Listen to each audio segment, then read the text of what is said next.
these still feel pretty much identical when using them. Interesting.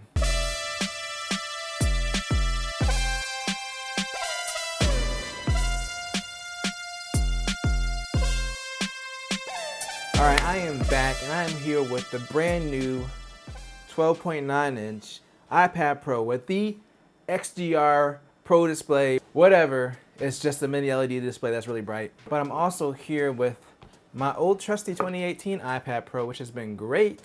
I still think 11 inches is a great size, but I did upgrade, and I kind of want to talk about why I upgraded and my first impressions of this iPad so far since I've had it for about a week.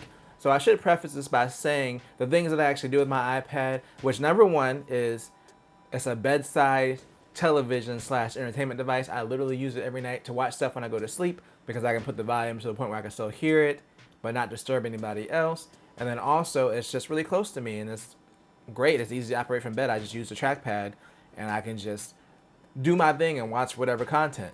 2, I use it to do all my thumbnails for my videos. And 3, I use it to make music, whether it's for the channel, very occasionally, or just for fun, which is what I do most of the time, using Beatmaker 3. I edit my photos with Affinity Photo, and I actually have Photoshop on desktop, but I prefer to do my thumbnails on the iPad because I really like using the pencil. Those are the main things that I do with the iPad. So it was really a difficult decision for me to upgrade because if you look at these two side by side, and I was kind of playing around earlier, they don't feel any different speed-wise, even though the processor in this is a lot better and it has way more RAM. It has like 8 gigs of RAM, pretty much double what this has.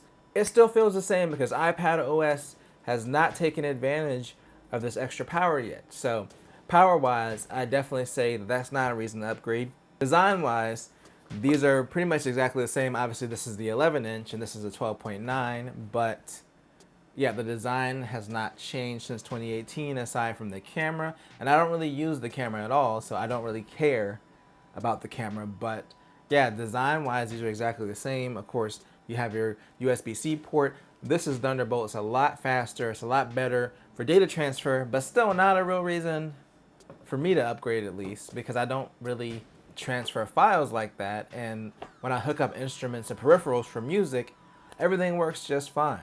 Another thing I find funny is I actually hated the 12.9-inch iPad, the first generation one. This was actually my second iPad Pro, and I had the first generation one. I upgraded to the 2018, and I got the 11-inch one because I was so over the size. I thought this is something easy to grip. You know, it's got bezels on all 4 sides now, whereas before you had the thin bezels and you had the chin with the Touch ID. Again, the size is nice, but that's not the reason I upgraded to 12.9. Obviously, it has a lot to do with the screen. Now, if you look at these two side by side, I just left them on default brightness, but I'm gonna go ahead and go to max brightness on both. With max brightness on both, this is probably not gonna show up as well on camera, but this is significantly brighter, which is great for if you wanna use it out in the daylight, but obviously, the main appeal to this screen is just watching video content. I was immediately blown away by how good this looks. Like, I have an OLED downstairs. I've had an OLED since 2016, and this comes really close. Now, there's obviously the blooming issue that everyone's been talking about, where if you have a bright object on a dark background, because it's still a mini LED display, and it has local dimming zones, the backlight kind of does bleed a little bit into some of the other zones, creating like kind of a blooming effect around white objects. I'll show it here, and it's actually going to look worse in the video than it does in real life. It really doesn't stick out most of the time. It doesn't bother me. It's definitely, in my opinion, not a reason to not buy this iPad if you're interested in it for video content, but it might bother some people more than others, so that is something to be aware of. I noticed it right off the bat, just like, you know, previewing some HDR content, especially on YouTube where you have the buttons at the bottom and they're bright white when they pop up. To me, it's not really a deal breaker for how good this display looks like, for the benefits of everything else that you get. It's a large part of the reason that I upgraded. The other part is I just realized how crucial that the iPad is to my life, and I use it literally every day. Now, maybe a lot of it is a very minor way to watch content, but that's still important to me. And then, of course, my thumbnails. And I really didn't think about how beneficial it was just to have this larger canvas to work on things in Affinity Photo. Usually when I edit photos, I'm like this and I have the iPad in my hand and I'm moving things around. The screen is significantly bigger, and when I got the 11-inch, it was never really my intention to edit photos up here. I was actually still using GIMP and some other services on my PC to do thumbnails at the time. It wasn't really a consideration, But that was also another benefit of just going to this 12.9 inch is so much more screen real estate for the things that I want to do. Of course, there's also the benefit of having the Magic Keyboard, and the Magic Keyboard is a lot bigger. You get a way bigger caps lock and return key. Both the shift keys are bigger, and there's just generally more room to type. It really feels like a full-size keyboard. The trackpad is a little bit bigger.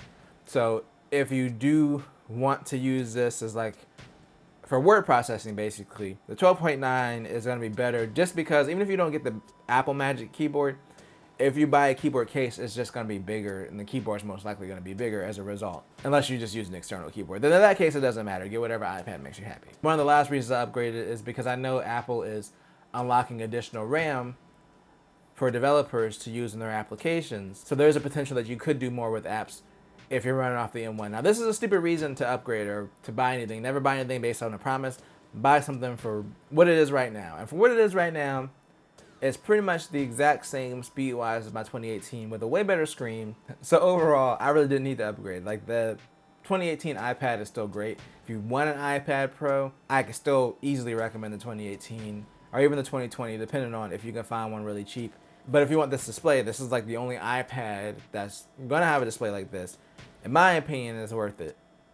But if you don't care about the display, like this still looks really good. Like the 2018 iPad still looks really good. I still enjoy watching stuff up here. Well, it's not mine anymore because I gave it away to Jeff, as I do with all my old stuff. But I really enjoyed watching stuff up here. It's not like all of a sudden this iPad became bad. It's just that this one looks a lot better. But this 12.9 inches is for a very specific customer. And you really have to care about watching video content. Because yeah, you know, it might be a little bit better for creative content.